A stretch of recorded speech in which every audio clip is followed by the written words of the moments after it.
Little Red Corvette, Prince's breakthrough song, is what we're going to be talking about today. And joining me, I have once again Zachary Hoskins. Hi, Zach. Hey. Welcome back to the podcast. We seem to touch base on a lot of Prince's more risque tracks. Right. Yeah. This just seems to be our thing, I guess. Yeah, and this kind of fits that category. Although this was at least unrisque enough to get played on the radio a lot. They're more double entends than single entends this time. Yeah, right. Yeah, for sure. And you're right. This song, obviously, because it's Little Red Corvette, and it was Prince's first top 10 hit, so it clearly wasn't too risque to become a pop radio staple in '83, and actually, from then on, for all time until they stopped playing this song. This is going to be one of Prince's most well-known and most played songs on any radio station that plays 80s hits or, quote-unquote oldies, things of that nature. Yeah. When they talk about Prince's biggest and most memorable songs, Little Red Corvette inevitably is always cited as one of those for good reason. It's a brilliant track. Yeah, absolutely. Yeah, I mean, this is one of those songs, if I'm encountering a Prince song in the wild, it's going to be Purple Rain or Let's Go Crazy or Raspberry Beret, Kiss, or this song. That's basically the list. Like, if I'm going to just hear it come on the radio. I was in a Lyft a week or two ago for work, and Little Red Corvette came on, and it was weird because, I'm in, as I'm sure you are too, I'm in Prince lands all the time, working on a project, thinking about his music, writing about his music. And it felt strange, like just being out, during the workday. And it's like, oh my God, there's Little Red Corvette. It's like, you have to keep it. You have to repress it a little bit because you don't want it. Nobody else is as excited as you are to hear it. Right. Not usually. Yeah. Not usually. But it was just kind of a cool little moment. And like I said, Little Red Corvette is one of the few songs that is going to happen to, at least where I am. Every once in a while when I'm out in the wild as well and I hear a Prince song come on the radio or, on the speakers or over the loudspeakers or whatever, there are a few people you see them lip syncing along with the track, and then okay, well, that person obviously is at least a fan of this song, if nothing else. Right. They know the words.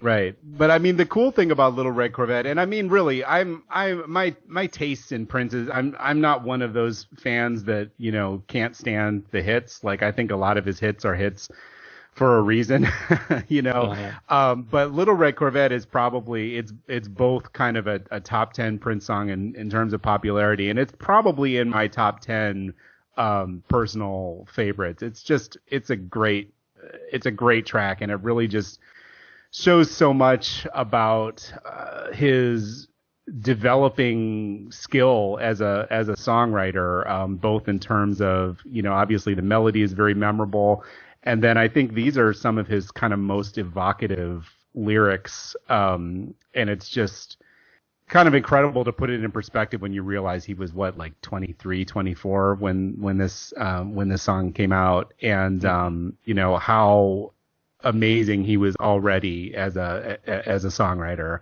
and as a singer. This has a really fantastic vocal performance as well. Yes, it does, for sure. And it's one of his most enduring songs, like you cited, for a number of reasons. The lyrical content, while it does straddle that line, it never really crosses over that line. It doesn't go overboard like Head or Jack You Off or Sister. So right. It stays on the right side of being radio friendly, but it comes really close. Yeah. A couple of times to not. And also, but it's clever enough that it's not going to be picked. I mean, I know people who to this day still don't know what this song is about because they never really thought of it that deeply. Right. And if you're not thinking of it that deeply, it doesn't exactly spell it out overtly in a way that some of those tracks that I already mentioned do. So, or even a song later like Sexy MF. I mean, that's not a dirty song. I mean, it has a lot of swear words in it, but Right. it's not sexual necessarily, except maybe a few lines here and there. But this song is enduring for a reason. And if you're asking me if it's one of my favorite Prince songs, the answer is unequivocally yes. It is top three for me, I would say. Oh, yeah. Depending on the day, it could be number one. Right. It certainly was my first introduction to Prince and his music. This was the song, along with 1999, that I became aware of. I don't know which one was first. I mean, I know which one was released first, but I don't know which one I became aware of first. My guess is probably Little Red Corvette because it was the first hit of the two. 1999 was, it became a hit again after the release of Little Red Corvette. So my guess is that the pop radio stations that I was listening to as a kid didn't play 1999 much in its first go round, and I became aware of it through radio play, through my sister buying, the 7-inch, the 45 after Little Red Corvette's success.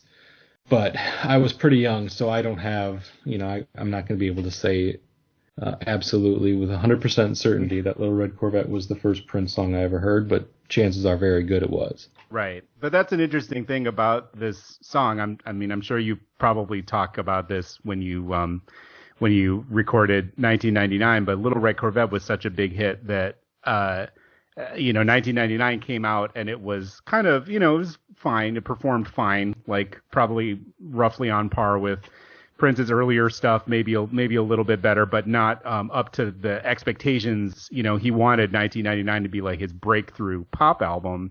And so it sort of underperformed when it was first released as a single. And then Little Red Corvette was such a huge hit that they re-released 1999 and turned that into a smash as well. Right. It's hard to kind of overemphasize how much of a shift this song in particular, this single in particular, was in his crossover trajectory.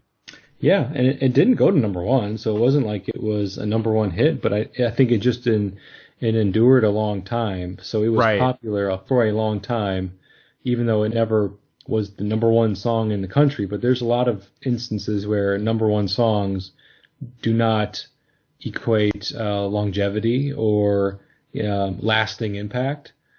And so a song like this, which didn't hit number one, so okay, fine, it didn't reach the number one spot, so we can't claim Little Red Corvette was a number one hit. But I think it was a top 10 song, or at least on the charts for a long period of time, and it really permeated pop culture. Also because it was one of the first music videos played on MTV by a black artist, so it has a lot of significance for that reason, along with Michael Jackson. So the two of them, and I'm sure that's probably why there was this media probably manufactured rivalry between the two, because all of a sudden white artist on MTV, and boom, these two men show up and they're creating pop music in the same kind of in the same atmosphere and in the same lane of black artists producing crossover pop music with some R&B and some rock elements to it, and enough variety in the styles that they were making that it could cross over in a number of different avenues and different styles of radio formatting. Yeah. So they were both doing that, and so I get it. I get why the rivalry was there, even if it was mostly manufactured by the media. Yeah, and when you're talking about where Little Red Corvette was in the charts, this kind of gave me an idea. So I don't want to take up too much time, but just real quick, out of curiosity, I looked up what the sort of year-end Hot 100 singles of 1983 were. At the end of 1983, Little Red Corvette was at number 25. So it was a top 10 hit in terms of where it peaked, but it was not, at the end of the year, it was not a top 10 hit. But if you look at the songs that are sort of above Little Red Corvette, it's interesting because I feel like in terms of cultural importance and sort of mind share and how it has stood the test in time.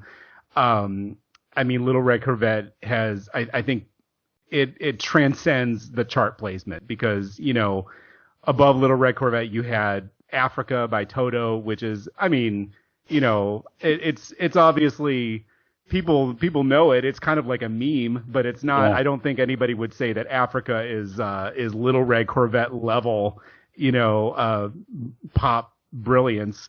Right. You've got She Blinded Me with Science by Thomas Dolby, which again is sort of like a joke. I mean, Twilight Zone by Golden Earring was number 19. I don't even know. I can't even think of the only Golden Earring song I can think of is Radar Love. Yeah, no, I know Twilight Zone. It's a dun dun dun dun dun dun dun dun dun. Oh, okay. That does sound familiar. It's a good song, but it's no Little Red Corvette. Right. Shame on the Moon by Bob Seger and the Silver Bullet Band. I mean, again, that's not the song that comes to mind when I think Bob Seger. You know, there's just a lot of Total Eclipse of the Heart was number 6. I mean, do we rate Total Eclipse of the Heart above Little Red Corvette? Obviously, I'm biased, but I don't know. Down Under by Men at Work is number 4. I mean, that song is much more dated. Like I think that beyond the charts, this song had a kind of more lasting appeal than you can get purely from looking at how big it was, you know, at the time in terms of sales. Yeah, it does, and that also has been one of the things that Prince really gave to us as music fans is music that, while it is of a time, it also is timeless in the fact that I think that Little Red Corvette doesn't sound nearly as dated as a lot of the songs that you had mentioned. Right. Even though it incorporates and uses musicality and technology that has been surpassed. Obviously, I mean, 1982 technology is not going to still be used in the 2019. Right. But the style of how the music was written and using a lot of the most advanced technology at the time in a way that nobody had been doing it before still makes it sound very unique and interesting to listeners today. If it was the same style of technology use that a lot of artists were doing, like you have a sound like the New Jack Swing sound that Prince was using in the early 90s. And unfortunately, I think a lot of that sounds more dated than this because so many other artists were using that same style. Well, nobody else was really doing and creating music just like this in 1982, 1983. And that's right. where I think the biggest difference was. Right. For me. Yeah, a lot of people had the same synthesizers and the same drum machines, but the way Prince was using them was just on an entirely different level. Exactly. So this is a song in a long line of, I guess, car and women analogies. Right. You got your little, I was just writing down a few that came off the top of my head. I could think of like Little Deuce Coupe from the Beach Boys. Mustang Sally's another one. In a very early example would have been Chuck Berry with Maybelline. So it's not like this is the first time where Prince broke any ground in writing a song where automobiles and women were being used interchangeably right. as analogies for each other. Right. I think he might have been a little more anatomically specific. That might be where his innovation was. Yeah, those other examples are more general. Right.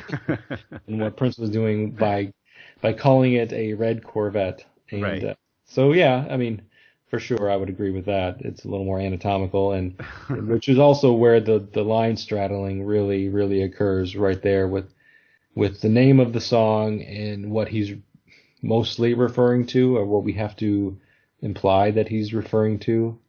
He never comes out and says it, but there's too many lines in this song that we'll get to that you just can't ignore what he's saying there when you're trying to figure out the real meaning of the song and what he's referring to.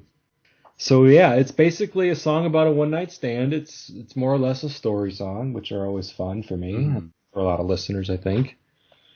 And no, yeah, Also equestrian imagery. There's Right. equal amounts almost equestrian imagery in this song as there is automobile imagery. So I think there's a mixture there going on that isn't typical when you have these car songs, these Right. cars, sex songs mixed together. You don't get that. You don't get the horses and jockeys and Trojans and uh, Yeah.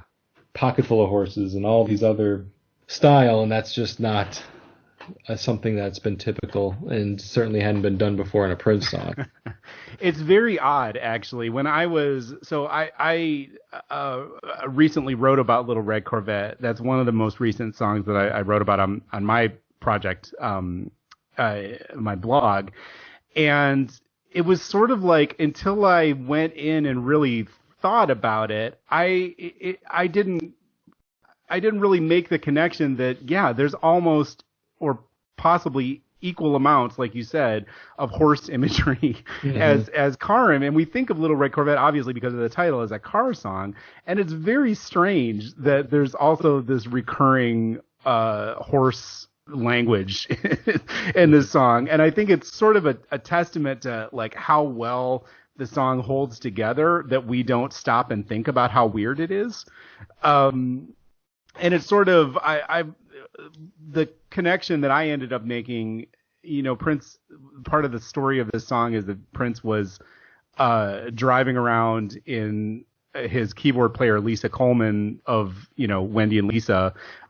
She had a vintage 1964 Mercury, so not a red Corvette, but it was a pink Mercury, and he would borrow it from her, and he was just sort of like driving around after a late night recording session, dozed off in the front seat, presumably not while he was driving, and this song sort of came to him in a dream. And when you think about it that way, it's like we're dealing with dream logic here, and that there's a surrealness to especially the first couple of verses of this song that to me feels very dreamlike. The way that these symbols and metaphors shift, and 1 second you're talking about a car, and the next second, and the car is a metaphor for the girl, but there's also a metaphor for a horse.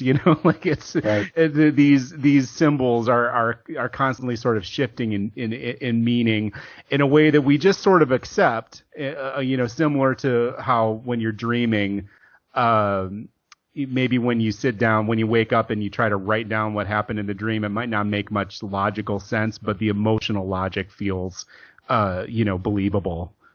Yeah, there's typically not a straight path from one event to the next in a dream. Like somehow you go from one place to another or one event to another, but you have no idea how or why Right. that shift happened in your dream. It all feels like one dream, but how did that happen? How did I go from here to there? And how did it change? How did this person change from this to that in your dreams? And so, yeah, you're right. The mixture of imagery in this song does lend it to being more of like a dream state, written in a dream state, or at least a lot of the thoughts and lines in this song that don't seem to line up, they don't seem to match what we're talking about, and then making the shift, it does lead you to think that was how it was created, or at least parts of it. Right. And it's funny because it's 1999 where he literally talks about dreaming. Yeah. Dreaming when I wrote this. Says that twice in both verses. That's how he leads off verses in that song. Is I was dreaming when I wrote this, but he doesn't mention dreaming once in the song, even though it was written after, or based off of thoughts that he had from a dream. Okay, so the leading verse, he starts off the song with the phrase, "I guess I should have known by the way you parked your car sideways that it wouldn't last." And so the first two words that he says in this song is "I guess," Mm-hmm. and that's not the last time he'll say "I guess." And we'll Right. get to several of those, but I just find it interesting. If you're listening to this song, his songwriting was doing that quite a bit at the time, like repeating of phrases, repeating of words, to kind of tie verses together, tie like a concept of a song, tying things together from the standpoint of verses to choruses, or at least the song structure in a very similar way by using words to kind of evoke the what had previously been written, so you can make the connection between the lines in the song, like, okay, I guess I should have known, or I guess I must be dumb, or I guess I should have closed my eyes. So each one of these lines, he leads various stanzas or verses with them, and I think it's just kind of a cool thing that he was doing at the time. It's similar to how he did, I was dreaming when I wrote this, and did that a couple times in 1999. Right. Yeah, it's a literary device, and it's a way to kind of tie these verses together, subtly and not overtly.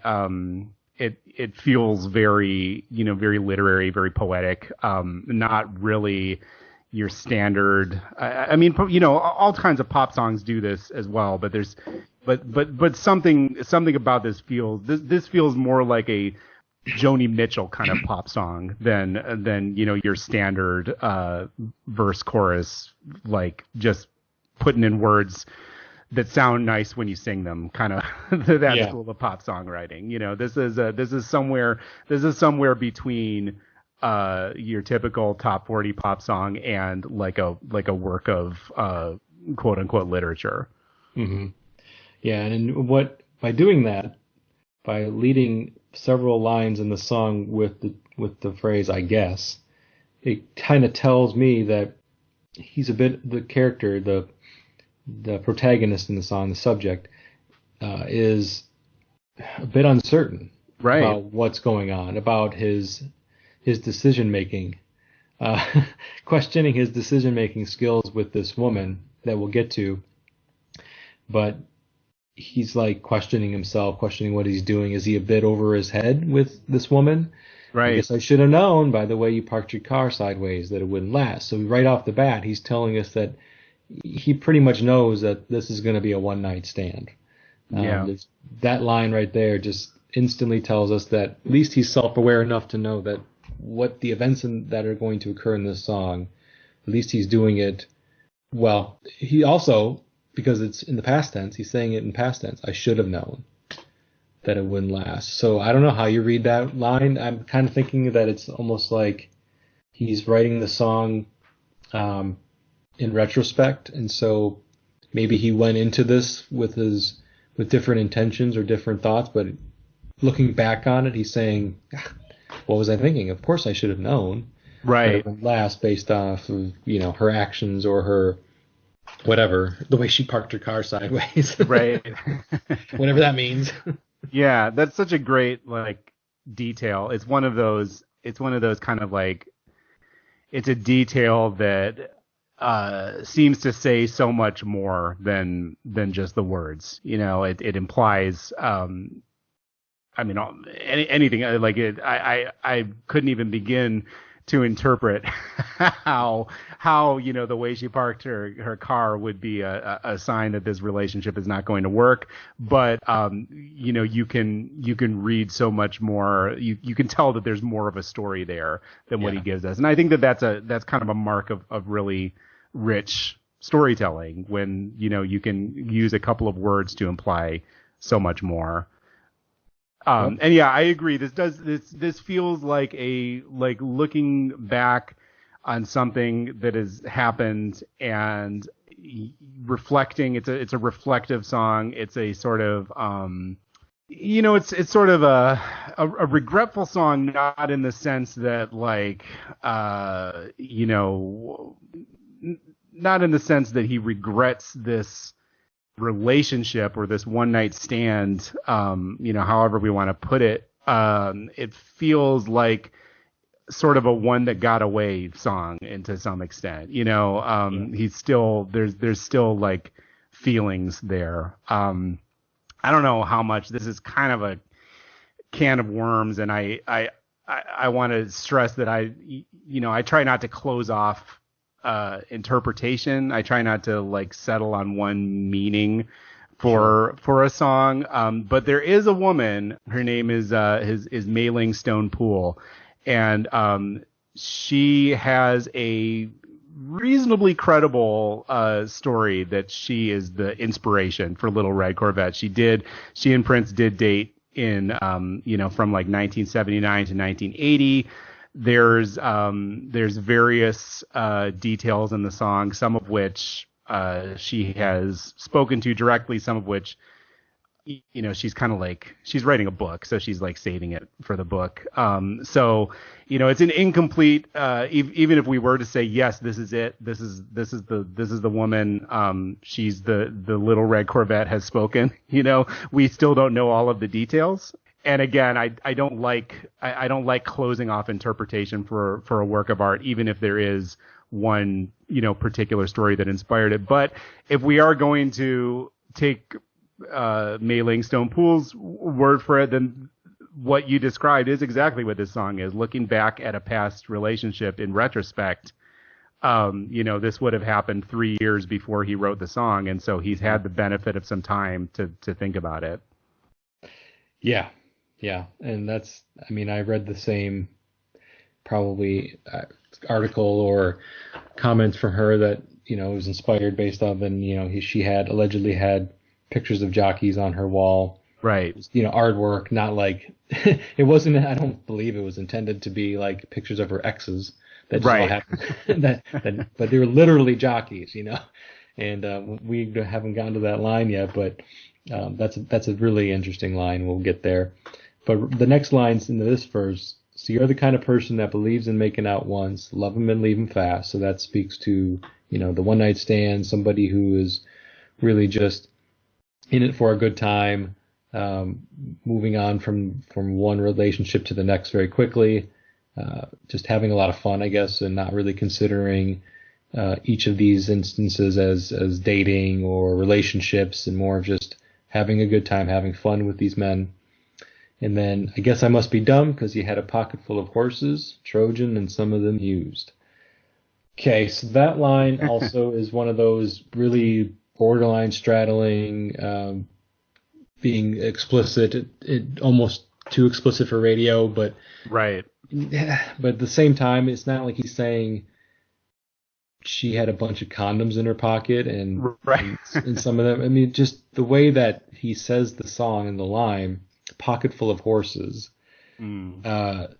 So it's done in a way that allows it to be played on the radio, but still, to anybody paying attention, knows exactly what he's talking about. Yeah, and this is the same guy who in the previous song had said he's got a lion in his pocket. So there's a precedent for pocket animals in Prince lyrics at this point. Yeah. And I also do wonder, obviously we all know this is at least one of the meanings. I will say again, when I wrote my blog, Mei-Ling, she commented and said, well, that's not what, like the Trojan thing is actually, it's referring to something else. But I think that all of us have to, given the information that we have in front of us, we have to reasonably conclude that this is at least one of the interpretations, one of the implications that this line has. And I think Prince was too good a writer to include something like this, and it doesn't, and not intend for it to evoke condoms, but I do think that it's kind of smart, because in the 80s, I wasn't alive in 1982, but I'm fairly sure that nowadays, if you watch MTV, they have advertisements for Trojans. Everybody knows what a Trojan is. I think in the 80s, it was a little bit, you had to have, actually been browsing the shelves at the drugstore, for, you had to know what you were looking for. I don't think, kids didn't know who Trojan Man was in 1982. Mm. So it's a little bit, I think that's one way that he was sort of able to get past the censors with this line. Yeah. Understanding the audience and knowing that the vast majority of listeners were not going to pick up on that hidden meaning or that alternate meaning. So yeah, you're right. I mean, I was alive, but I was very young, but my understanding and memories serve me correctly. I think, you might see a condom ad in a Playboy magazine or something, Right. Somewhere where adults were looking at it anyway. They weren't targeting these types of advertisements to teenagers or adolescents. Not that, they are today, but nowadays you could find them all over the place. And it's a lot easier for younger people to access those types of advertisements and also there's a lot more talk about it in general, about safe sex, and there has been since basically the 90s, or at least the late 80s during the AIDS scare. So it's been part of just safe sex and sex education for past few decades now. Right. Past couple.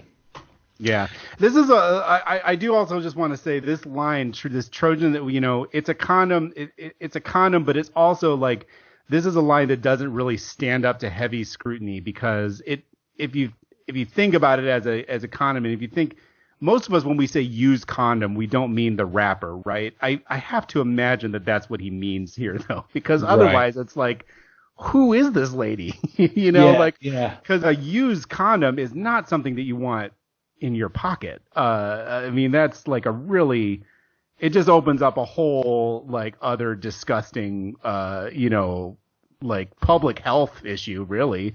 And so this is a line that trips me up. It's like, I get what he's saying, but it's a little bit like, like Jack You Off we talked about before. It's it kind of, you can go down a rabbit hole when you think about this too much. No, and then most people, I think, like you said, when they hear the term used condom, they're not, like you said, referring to a wrapper. So if you're taking these lyrics literally, that opens up a whole mess of questions about this woman and what she's up to, and what the hell is she thinking? Yeah, maybe she's just very environmentally, like maybe there wasn't a trash can nearby, and she's just like really anti-littering. Yeah, and I guess I should have known by the way that she had used condoms in her pocket that I should just turn around and walk away. That is absolutely a red flag. So we have to assume that isn't what it was, because who in their right mind would A, do that, and B, think that this is a person of sound mind that I should spend the night with. All right. Well, that's the first verse. So we've already got an interesting parked your car sideways line that really could be interpreted any way you want. But it does certainly open up the conversation about metaphors and what do they mean? What are the hidden meanings behind the lyrics of the song? And as you said, we can't really definitively, and nor do we want to definitively put a stamp on it and say this is the meaning, end of story. Because that's no, first of all, it's no fun. Right. Songs that have multiple meanings and again can be interpreted in many ways are, in my opinion, going to always stand taller than songs that mean one thing and one thing only. And because if you're not into that one thing that song's talking about, you're just going to tune it out. Yeah. So then he says it was Saturday night. I guess that makes it all right. And you say, what have I got to lose? So I take this just Prince saying, throwing caution to the wind, essentially, and saying, well, it's Saturday night, so it's and that whether or not literally it was Saturday night or just meaning it's a night to go out and have some fun, so I might as well just go with the flow here and go home with this woman. Right. What have I got to lose? It's interesting what a passive role he takes in this song, and I think that's kind of it's one of those things that, I mean, especially in Prince's early music, he was unafraid of presenting himself as the passive person in the sexually and in the relationship, which is in contrast to certainly the way that I think most rock and R&B men, the image that they preferred to project. I think Prince is the only artist I can think of, certainly at that time, who as a man would put out a song called "Do Me Baby." You know, he wasn't afraid to be the one who's being done. You know, which is there's a lot of like masculinity wrapped up in that. And so I think it's worth pointing out that, I mean, this is really, he's not, this isn't a conquest story. And if it is a conquest story, then he's the one being sort of conquered. Yeah, it's her conquest story. Right. She's the one that's calling the shots. And for the most part, like you said, he's just along for the ride, and he's going along with it because what has he got to lose? Yeah. So apparently there's enough that he sees in her that makes him want to go home with her. And you sort of get the impression that he feels a little bit used, which is, again, you know, not something that you typically see from a heterosexual man at this point in masculinity, in the history of masculinity. You know, this is a confession that is fairly interesting. Yeah. Yeah, in the chorus he goes, I say, little red Corvette, baby, you're much too fast. Little red Corvette, you need a love that's gonna last. So at this point, if we're implying that this song is written kind of looking back at this relationship or this encounter, and if he is feeling a little used, which I certainly agree with. I mean, there are enough lines in this song that lend validity to that thought process. He's at this point, I don't want to say he's admonishing her for how cavalier she's being with her sex partners, but at the same time he kind of is. Right. You're much too fast. So there's no way around saying, like, if you call a woman fast, you're basically telling her that I mean, not in so many words, but she's a whore. You know, she's maybe it's a nicer way of saying that. Right, sure, right. But, yeah, it's a sort of a euphemistic way, but yeah, we would call it slut shaming now, I think. Absolutely, we would. Absolutely. And I don't necessarily, you know, I don't want to accuse this song of it. I don't necessarily think that that's all it is. I think there's a little more to it than that, but there's definitely a dimension. There's an element of conservatism in this song, you know. I think that this woman, whoever it might have been based on, if anyone, was maybe a little too sexually forthright and aggressive for Prince's tastes. You know, I think he was a little taken aback, and that's part of what's going into this song. Yeah, I mean, he suggests that she needs a love that's going to last, but that's not really for him to Right. It's not really for him to say. Yeah. You know, and that's just his opinion, man. Yeah. The next verse, I guess I should have closed my eyes when you drove me to the place where your horses run free. 'Cause I felt a little ill when I saw all the pictures of the jockeys that were there before me. And so there we got the jockey line. So I guess I should have closed my eyes when you drove me to the place where your horses run free. Here we've got the horse imagery again being called out. Well, we got a couple ones here with the horses run free and of course, the jockeys.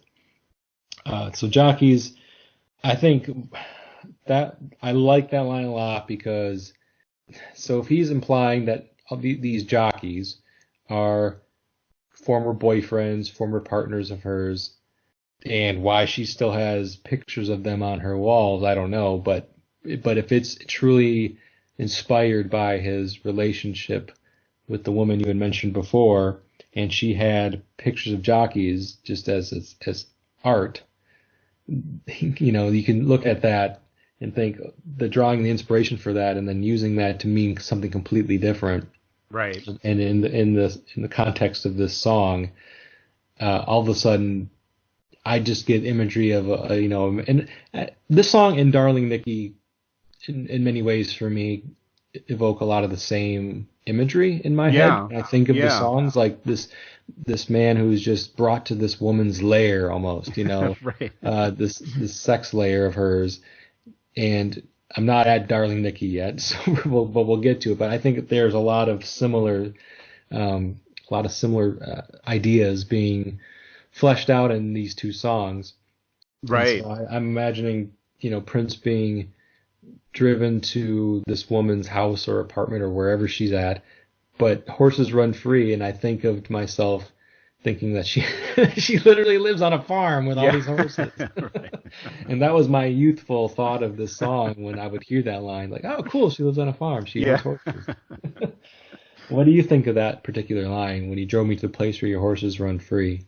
I think again, this is kind of it's taking the previous verses, horse, Trojan. It could have been this kind of throwaway one-time thing, or like, this kind of like sort of dirty double entendre, and he's turning it into a motif. I think it adds, even though it's still basically a dirty double entendre, because if a condom is a horse, then the guy putting the condom on is a jockey, and then also you can, of course, like the whole horse and riding, and there's a whole tradition there. So I mean, I'm not saying that this is like elevated poetry, but I mean we are still it's another level of complexity. Like at this point, he's carrying on the metaphor into multiple verses, and it's taking on sort of a deeper meaning. And it is an odd line. Horses run free. You do kind of picture like a prairie, or like a wide sweeping open space. It's like Western imagery. You don't necessarily picture somebody's apartment in the Twin Cities, but I mean, I think that's part of what makes it so evocative, and so kind of I think these lyrics are memorable because they connote so much, and they inspire so many kind of images. Yeah, nowadays when I hear, when you drove me to the place where your horses run free, I just think he's just talking about where she lives and where she takes her men back. And horses running free can mean where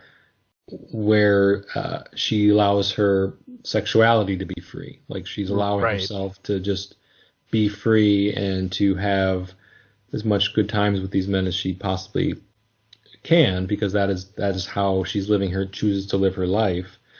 And so the horses, and the way I think of it now, is more of her sexuality.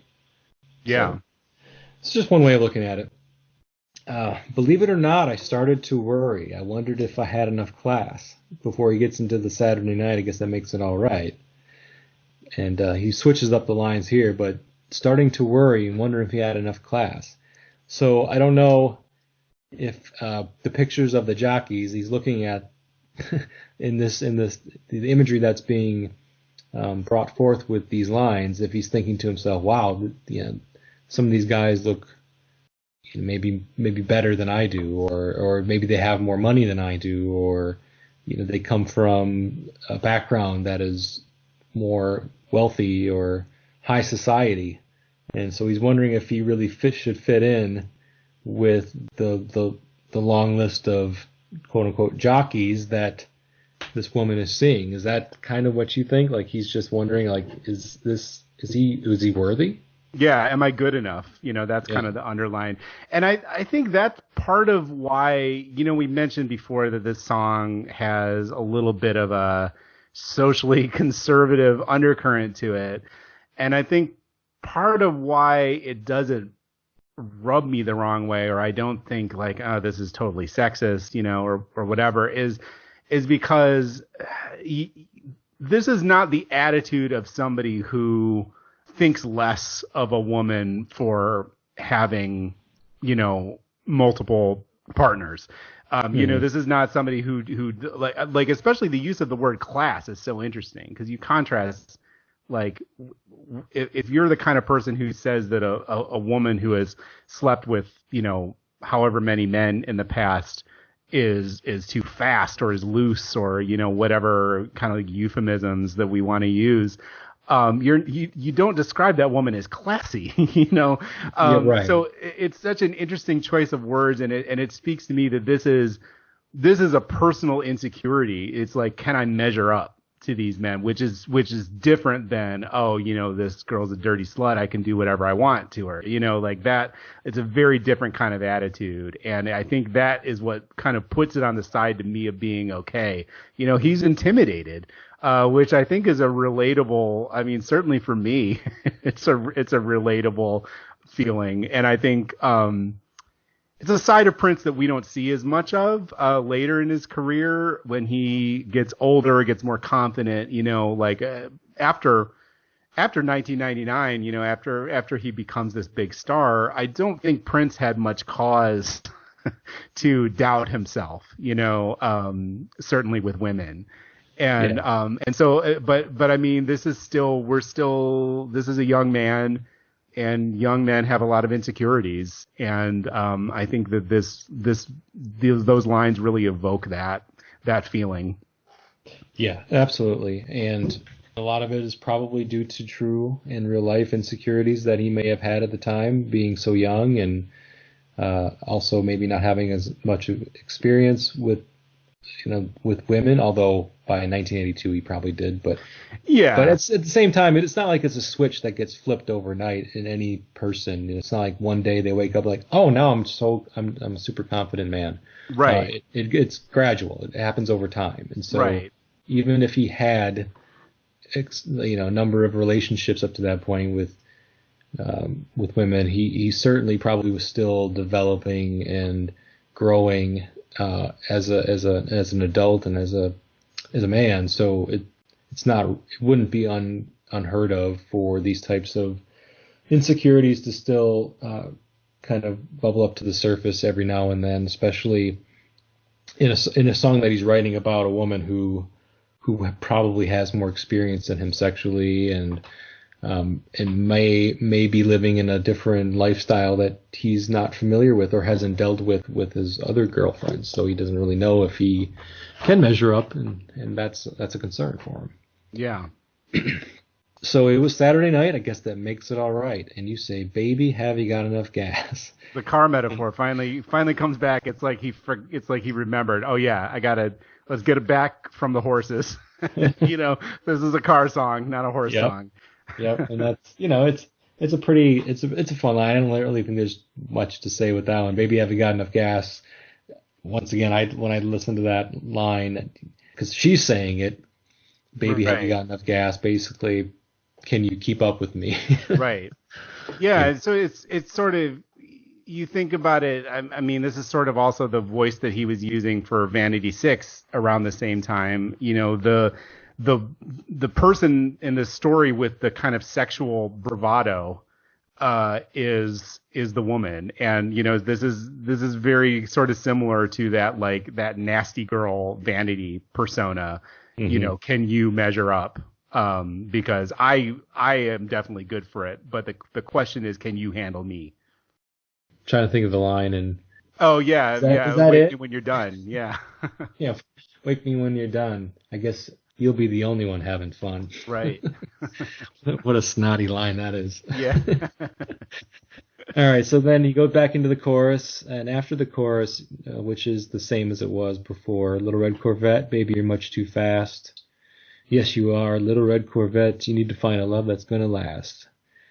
And then we get this guitar solo, which, in the lyrics podcast, you don't cover guitar solos too often, but you can't not talk about the guitar solo in Little Red Corvette, A, because it's amazing, and B, because it's not by Prince.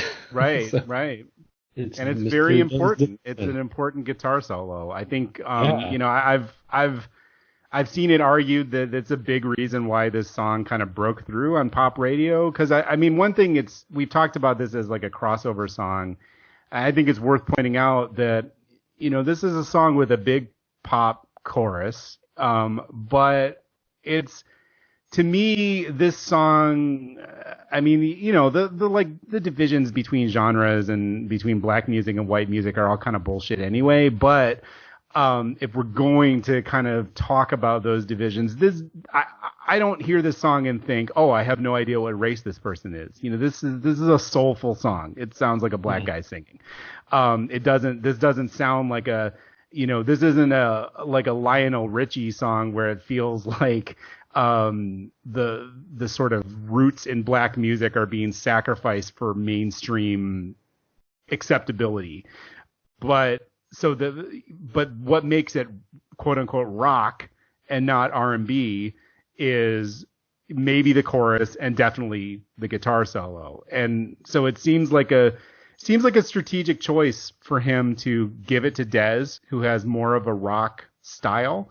Prince's guitar style is a little more bluesy. It's a little more, again, like, I hate how talking about this kind of stuff makes you sound so like essentialist, but Prince's style is more quote unquote black, and Dez's style is more rock, which if we're gonna, even though rock is also black music, right. It sounds more kind of familiar to white listeners in terms of, this sounds like a guitar solo that could be on this sounds like I'm dissing him, but yeah, like Van Halen is, I was going to say like Journey. Van Halen is a much better choice. I don't, because, it's also great. Like it's not, it's pop friendly and it's fantastic. Yeah, and rock was big still in the 80s. It was pop music. Rock and pop music were synonymous. Right. It's not really that's not the case so much anymore, and it hasn't been for a while, but in the 80s rock and roll was still pop music. Right. And adding that guitar solo to the song really made it palatable, I think, for a lot of radio stations and playlist creators and curators to say, all right, well, this song is going to, I can play this in, a rural radio station, pop radio station, because it has a sound that is still relatable to a lot of the listeners of this station. I don't want to alienate everybody by playing songs. So there's songs that were big in the early 80s, but only in certain markets. Right. And if you weren't in that right market, even disco, like I didn't hear disco much on my radio stations, my pop radio stations growing up in the early 80s, because I think disco was already starting to fade out, but also it was mostly created by black musicians. Mm-hmm. And same with R&B, and that was just the demographics weren't there. This song got radio play where I grew up in a very rural part of Wisconsin, because I don't want to say just because of the guitar solo, but certainly didn't hurt. It's just right. And it has a little bit, I think it's a little bit of hangover from the disco backlash too. I think in 1982, if you're like Joe Sixpack, or if you're like more likely if you're like a white teenager in the suburbs, synthesizers are gay, guitars are not gay. So like, I think that was a big way of Prince being able to sneak, R&B and dance and electronic, music into suburban boys' consciousness, is by also having a guitar. And that was a huge part of his strategy with the Revolution and with Purple Rain. And this is sort of not the beginning, because I think you can actually trace back Prince adopting rock band tropes. You can trace that back all the way to Dirty Mind, the inner sleeve of Dirty Mind. He's very careful, even though this is basically just him in the studio. He shows the whole band and they look like, punks or like new wavers. And it's like, this is a rock band, don't worry. This isn't disco. This isn't one guy in the studio with a producer. This is a band. We play real instruments. You can see us on stage, that we're rock and roll. Yep. And this feels like the next stage of that, not only having a guitar solo so that white guys in Wisconsin or Michigan or Ohio or wherever will feel comfortable with their sexualities listening to it. But also the guitar solo isn't played by Prince. He's got a band, and this is his guitarist. All of it is kind of framing it in a way that makes people who wouldn't be comfortable with producer bound, dance and soul music it's presented in a rock framework. Yeah, he plays a front man in the video. That's all he does. He's the singer. Right. So if you're thinking of it in that same context, that's his band are the musicians, and Prince is just the front man. He's the singer. He's the David Lee Roth. He's the the showman, the guy up front that can do the splits and make all these crazy dance moves and has this voice that can go all over the place. But that guy over there, he's the one playing the guitar. And that guy over there is playing, the drums, and you got a woman in that back there doing keyboards, and you got a bass player. So it made it feel like he was just he was the pretty face on this band called Prince. And that's how I always thought it was for the longest time. I mean, it didn't take that long for me to figure out Prince was a person and not a band name, but that was my first impression, or my first assumption that I made, was Prince was the name of the band, and he was just the front man. He was the star of the band. And obviously I was wrong, but it didn't take long to get that corrected. So that after that guitar solo, it goes into a little bit of another verse. A body like yours ought to be in jail, because it's on the verge of being obscene. Move over, baby, give me the keys. I'm going to try to tame your little red love machine. So the first two lines, a body like yours ought to be in jail because it's on the verge of being obscene. It has an interesting sound because it's like his vocals are double tracked and they're not on top of each other. They're like, one is delayed a little bit, so he's lagging behind a bit. So it sounds like almost like it's an echo of Prince. I always liked that. It made it sound, just made it more interesting, I guess, and gave a little more edginess to the sound of those lines, because he's saying basically at this point now he's being the objectifying male. Right. He does that later on in the song shift. About got an ass like you've never seen. But here he starts to explain why this woman in this song is so interesting to him and was worth going back, even though he must be dumb, and I guess I should have known that it wasn't going to last. But boy, that body on the verge of being obscene, so it's all worth it in the end for him. Yeah. And I'm going to try to tame your little red love machine. Well, there you get the most anatomically descriptive explanation of what a little red Corvette actually is in the context of this track. Right. Yeah, that's definitely the most, that's the part that stands out. I also, as being like, this is kind of dirty, I guess. I want to bring up Mei Ling Stonepool one more time, because she said something she was on Michael Dean's podcast like a year or two ago, and that was the first time I kind of heard from her. And what she said kind of blew my mind, because I never thought, I was familiar with this song for a long time. The Trojans and the Little Red Love Machine, like I get all of that. I was an adult, like, it's not like I didn't understand that there was a double meaning here. But she pointed out that she is a light-skinned black woman.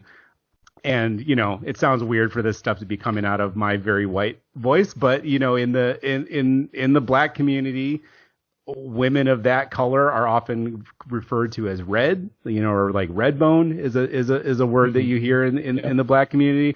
And so whether we accept that it's her that the song is about, or even like another common interpretation is Vanity, who's another light-skinned black woman. That adds a different, when I heard that, it was like my mind was blown. I was like, oh, like also we have this like vaginal metaphor or clitoral, like what is some part of the woman's anatomy is the little red love machine, right? But also, the little red Corvette might be a reference to her skin color. And I had never considered that before, and it sort of blew my mind. No, I hadn't either, and I hadn't heard that podcast, so you just blew my mind. So, thanks. Interesting. Yeah, after I became old enough and aware enough to interpret that line, I never thought of it in any other way other than it being anatomical. Right. So that is very interesting. Very interesting. And I apologize for making people hear me say the word red bone. I just Yeah, it's not a term we use too often, is it? Yeah. For good reason. Don't need to. All right, so yeah, after that line, typically like it's around this time, there's another chorus, but this is where typically the radio edit would fade out the song shortly after that. After the Little Red Love Machine, and then he sings the song again, or he sings the chorus again, and then he's got some extra lines where he sings it, and then one of the members of the band repeat after him. So he's like, Little Red Corvette, honey, you got to slow down, and you got Des singing, got to slow down. Mm-hmm. Yeah, again, Little Red like Corvette, taking that band. Yeah, because if you don't, you're going to run your little Corvette right into the ground, and then you hear Lisa singing right to the ground, right behind him. And that's about the time we get the fade out, the radio fade out. And here is where he's once again kind of, I don't want to say slut shaming because we already used that term, and it's not really, doesn't really, it's not super appropriate for the song. I mean, he's kind of doing it, but at the same time, he's just, I think you almost get the sense that he cares for her a bit. Right. Like he actually has feelings for her, and he just wants her to be happy and healthy, and he doesn't, right. And he has concern. He doesn't feel like the way she's living her life is going to end up with her being happy and healthy, and he just wants to make sure that she stays safe and and is happy, and that she's not doing what she's doing because of some addiction or for any reason other than that it's her choice. So I've never really felt like it was a slut shaming song. It was more like, I care about you and I'm concerned about how you're living your life. Right. If you don't slow down, you're gonna run your little Corvette right into the ground. So maybe you're gonna, catch disease, or like the dawn of the AIDS epidemic. Yeah. There's a lot of things that one could be thinking about, and also, the more men you meet, the larger the chance that maybe you're gonna meet a creep that's gonna, do harm to you, and right. Increase your chances every time you meet somebody new that person is not going to have your best interests in mind when you take them home to where your horses run free. So there's all that as well. I wonder too if there might be an element of self-reproach in this song, because it's always struck me, going way back to the first verse, and we won't stay there for too long. I know we've been talking for a long time, but it's always struck me that, that line, you're the kind of person that believes in making out once, love him and leave him fast. Like you look at Prince's romantic history, he's not a real one woman man, it's sort of ironic to see that, to see him describe a woman that way when he was absolutely sort of at best a serial monogamist, and I would not even describe him as that. So I wonder if, especially later in his career, you see the song take on kind of more melancholy undertones as he sort of gets older. He starts working in a new sort of passage around the whole slow down piece that has a new melody, and you see that in some of his performances in the 2010s, and I think he still had that little like slow down coda on the piano and a microphone tour, and I almost like, maybe this is sort of like this is me being creative, mm-hmm. but I almost wonder if there was an element of him kind of singing this to his younger self a little bit too. Is he also the Little Red Corvette? Yeah, that's an interesting thought about this song, because you're right. I mean, he was being really hypocritical, or he also saw something in himself, like his own desires and his own failings as a man who couldn't stay faithful or didn't want to for long, because of just kid in a candy store. I'm a rock star. I can have whoever I want, and I'm going to take advantage of that. And And even when he was in relationships, like you said, they didn't necessarily last. And so he's talking about in the song, you need a love that's going to last. And it took him a long time. Took him a long time before he was in a relationship that, as far as we know, lasted and was monogamous. And then I'm referring to Maite. I have to right. assume. Yeah. So yeah, you're right. I mean, the way the song was sung and performed later on in his career, it did have that more melancholy look at it. And as an older man looking back on himself, sure, he could have taken the different meanings behind it and just thinking about that. So yeah, that's interesting. I like that take.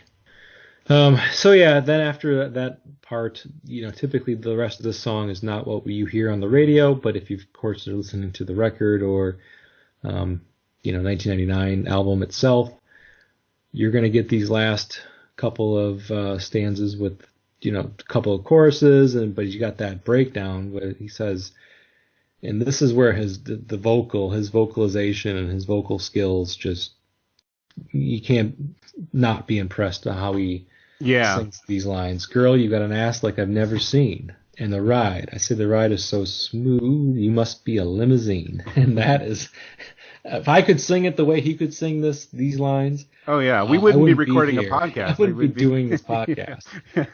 I would be out there performing because it's fucking amazing the way he sings these lines. And just the way he draws out the word ass. Right. And, well, girl, just right off the stop, girl, I'm not going to try to do it because I can't, obviously. So he says girl, and just the way he starts that line off, and then he goes from lower register to upper register, like it's like a roller coaster, these lines. And then smooth, the way he draws out the word smooth, and then basically screams, you must be a limousine. It's all just hair-raisingly chilling in its skill, technical skill, and singing ability. And I literally get chills when I hear those lines every single time, because it just, the way he does it is just a way that only Prince could sing that song, and anybody else tries to do it is just going to fall flat. They will not be able to. Right. Yeah. I think if there was any doubt that he is still an R&B artist, this little section will put that doubt to rest. He is not. He might be in the top 40, but he has not sold out. Like, this is still, he still has that gospel background, and he's still very much drawing from the black musical tradition, and I think he delivers it so well that you don't even mind that the metaphor is bad, because he says, "Little red Corvette, you must be a limousine." Like, that's not great, like compared to the rest. He's comparing this car to another kind of car, another completely different kind of car, like almost opposite, a sports car and a limousine. But he gets away with it because it's just the delivery is so good. Yeah, I always took it like he's upgrading her. Right. Yeah. She's gotten an upgrade because she's so skilled in bed, and the sex was so good. She's no longer like this little sports car. She's been upgraded to limousine status. Right. That's how I always interpret that line.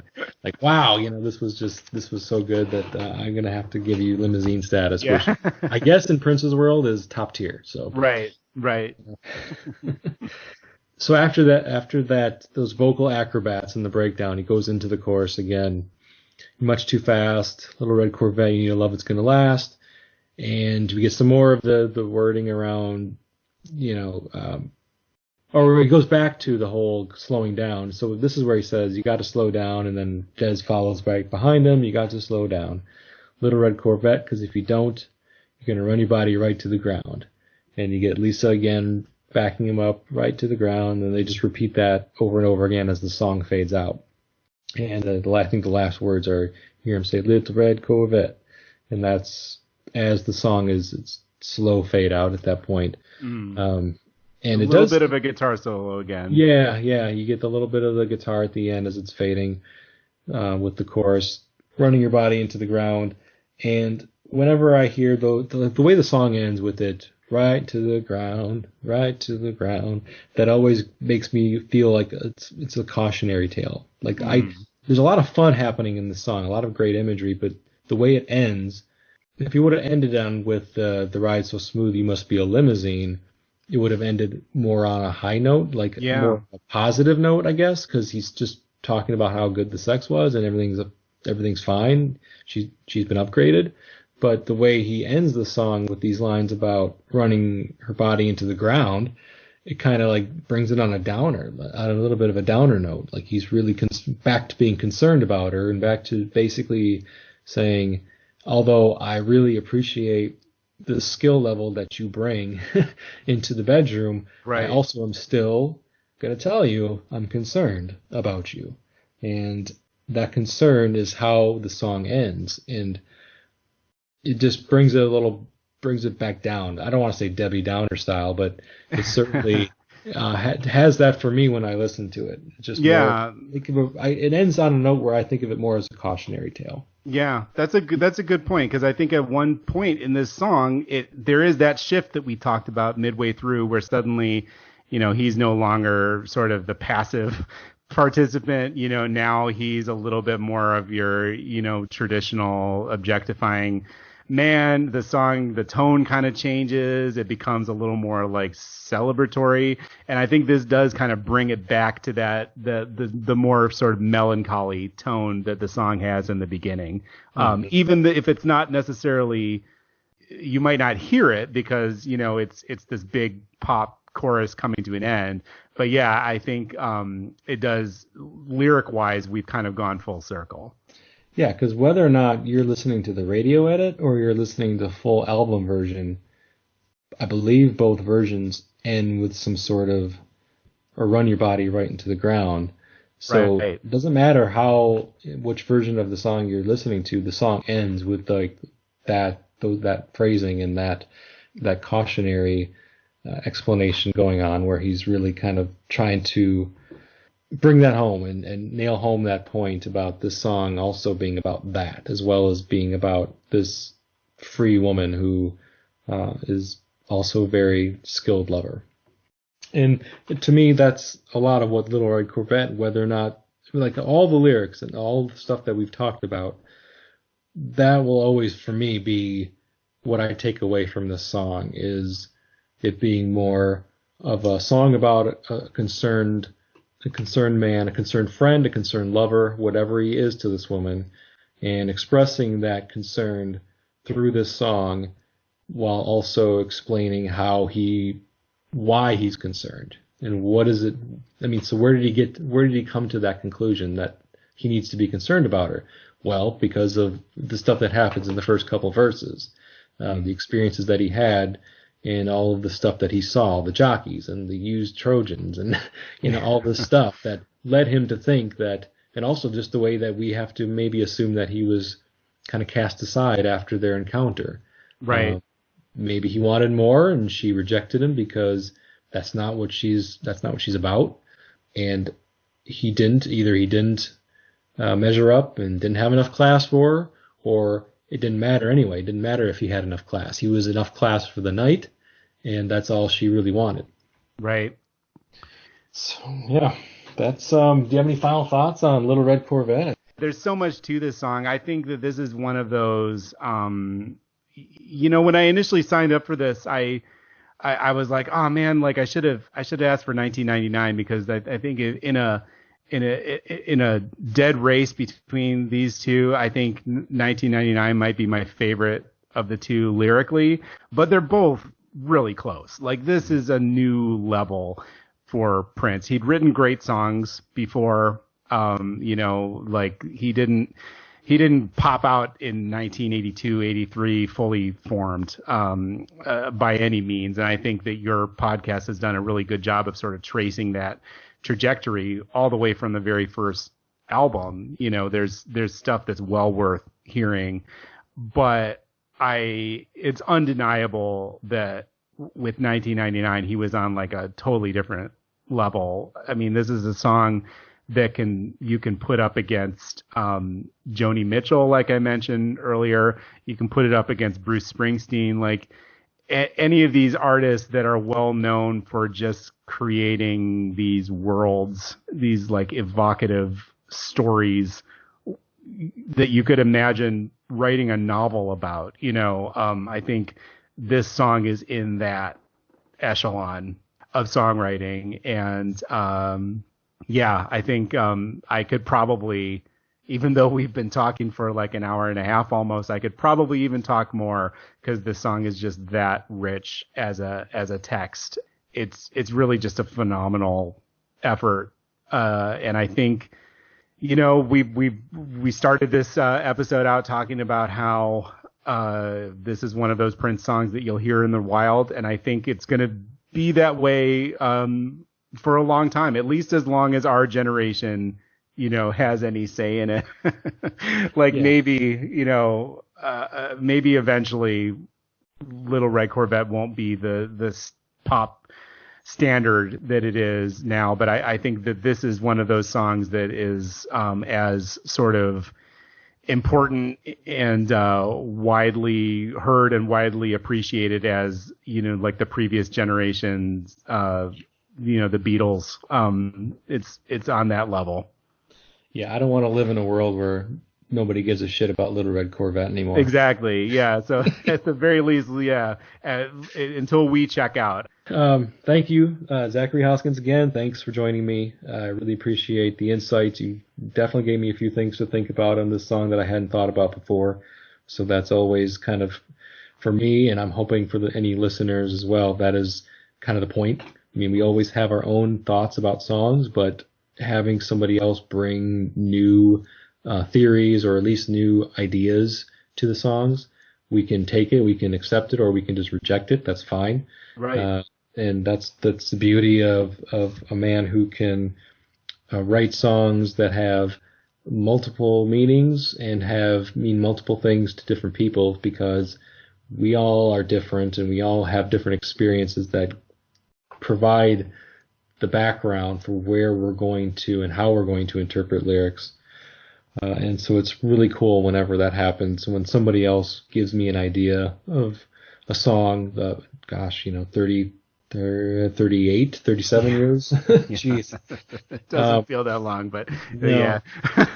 No. So, yeah, it's after hearing the song that many times, to learn something new or think about something new is the coolest for me. And that's really why I wanted to do this podcast. So yeah. Thank you. Appreciate that. And I want anybody who is also likes to read to check out Zach's blog at princesongs.org, because you do a great job you're a great writer. So just by default, by writing about these songs, it's going to elevate, a lot of people's thoughts about the songs that you've already written about. Like, I read things off your blog, and I'm learning from that as well. And I'm assuming that's a lot of what you're trying to accomplish with that. Oh yeah, thank you so much, and thank you for having me. It's always a lot of fun, and this was especially a lot of fun, because how could you not have fun talking about this song? So you're right. I love it. Well, this has been the Press Rewind Prince Lyrics podcast. I've been your host, Jason Brenninger, and until next time, thank you.